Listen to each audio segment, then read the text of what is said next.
Welcome back to the news.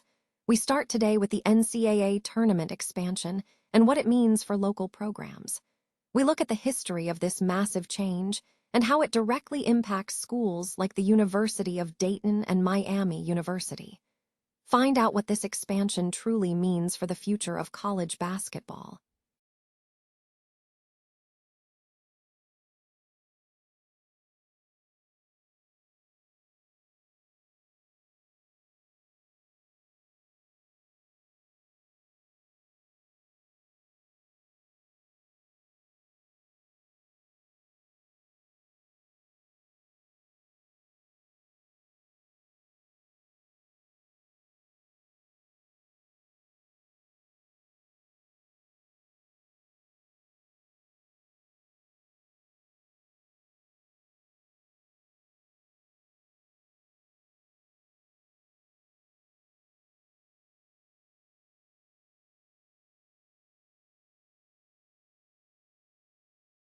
Starting lineup and rotation for the Tigers following Mantas Rubtavius's commitment, looking at key players like Pettyford and new additions, and don't forget to subscribe for more updates.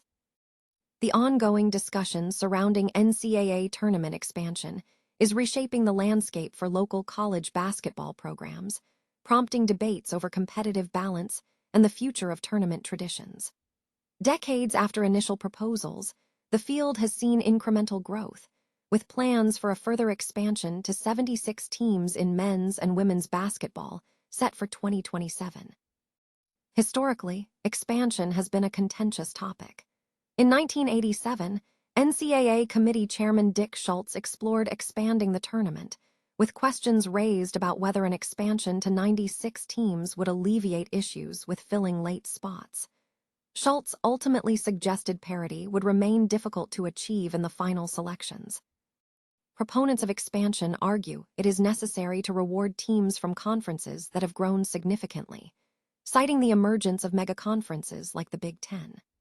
Athletic directors, such as Neil Sullivan of the University of Dayton and David Saylor of Miami University, support expansion, suggesting it allows teams from conferences like the Atlantic 10 a better chance to advance and helps mitigate the difficulty of comparing teams with disparate records or opponent histories. Sullivan pointed to statistical imbalances, noting that teams with vastly different paths to the tournament, such as Miami, Texas, and Southern Methodist, highlight the need for a larger field to account for these differences.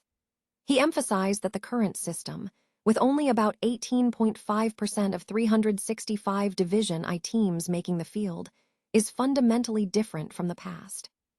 Conversely, some observers, like David Saylor, question the focus on expansion, suggesting other issues, such as scheduling and the inherent advantages held by Power 4 schools due to metrics like the net, should be prioritized.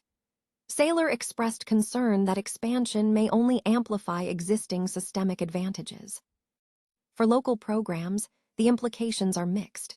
While expansion offers potential opportunities, it also intensifies competition, as demonstrated by the fierce rivalry between schools in conferences like the Atlantic 10.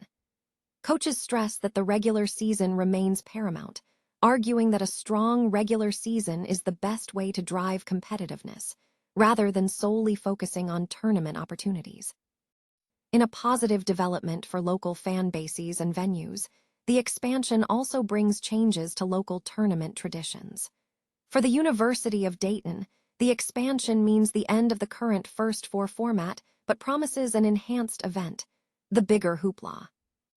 Dayton Arena will host 6 opening round games in 2027, increasing the total number of tournament games hosted at the venue to 157 over the coming years, cementing the city's role in the NCAA tournament experience. The NCAA tournament is set for a significant expansion, growing from 68 to 76 teams starting in 2027. The announcement comes amidst ongoing discussions regarding tournament structure and the inclusion of different levels of college basketball programs. Legendary coach Mike Krzyzewski expressed reservations about the change, stating, "I would have rather have had it stay the way it was." His primary concern revolves around the composition of the field, suggesting that the expansion should focus on increasing the number of Power 5 teams, specifically mentioning the potential inclusion of the Big East Conference within the Power 4. The debate over tournament structure has recently centered on the role of mid-majors.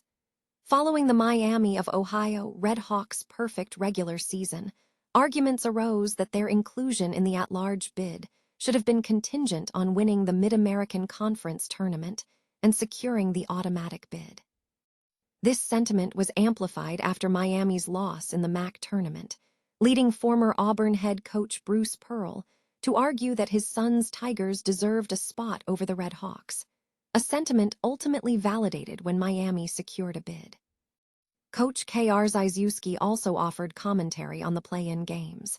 He acknowledged the structure but wished for a different designation, suggesting that calling it a play-in tournament might be more accurate for publicity, though he conceded that the current format remains unchanged, noting that the schedule still concludes within a single week.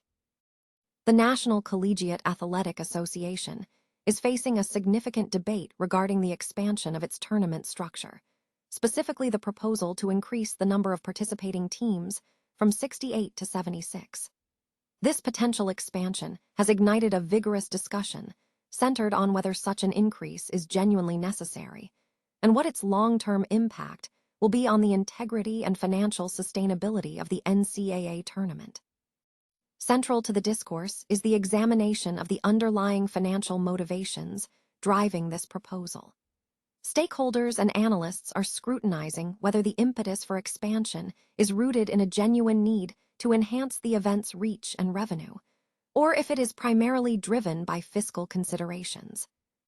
The core question remains: can the NCAA successfully accommodate an expanded field of competition without compromising the quality of the tournament experience or undermining the established traditions of the event? Experts are weighing the potential benefits of increased exposure and financial returns against the risks associated with scaling up the tournament, seeking a balanced assessment of the necessity and potential consequences of moving to a 76-team format. Auburn Tigers are charting a path toward a competitive SEC season following significant roster additions, highlighted by the commitment of Mantas Ruptavius. With last season featuring only one starter, the Tigers are aggressively building a new lineup through recruiting, the transfer portal, and international signings. The commitment from Ruptavius marks what is expected to be the final major pickup for the cycle. Projecting the 2026-27 rotation, the analysis points to a lineup anchored by established talent. Stephen Pearl is expected to remain a central figure, likely occupying the point guard role for much of the season. However, new Vanderbilt transfer George Kimball could see rotational minutes, having posted an impressive 18 points per game last season. The Knit most outstanding player, Overton, is slated to continue his legacy, averaging 14.1 points per game and 31.7 minutes last year. Caleb Williams, a three-star shooting guard signed in November, is projected to provide depth, potentially filling in for Overton when needed, alongside Simon Walker, who should see increased minutes due to his three-point prowess. At the small forward position, the landscape is shifting. While Ruptavius and Olsen are noted as strong three-point shooters, the small forward role is anticipated to be almost entirely populated by transfers in 2026. Ruptavius is projected to start due to his experience, while Olsen will contribute significantly. On the rebounding end, South Alabama transfer Dowd projects as a potential power forward, combining 14.1 points per game and 10.1 rebounds per game last season.